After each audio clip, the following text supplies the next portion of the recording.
To spot check that proper HTML is being used in the courses, we ask that you spot check 4 different pages in a course, and we're looking for bold, emphasis, the proper headings, and a scan of the page for the span code. So the first thing we can look at is the bold. So you find bold text, right-click, inspect, and we want to see strong being used instead of a B.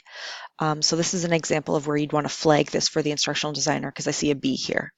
I'm just going to show you an example of what a strong would look like. So find bold text in a course, right-click inspect, and you can see that strong is being used here instead of a B, so that's what we want to see.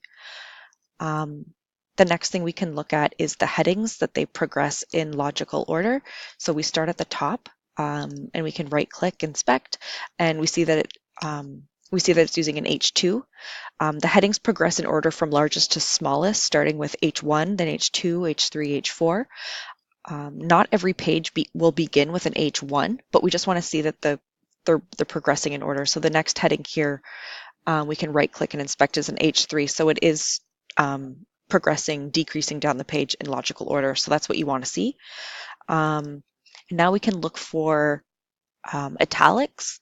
So here's some italics. I'm going to right-click on that word. And we want to see EM being used, not I. So when I inspect this, I see that there's an I here indicating italics. You want to flag this for the instructional designer to go back and update the code so an EM is being used.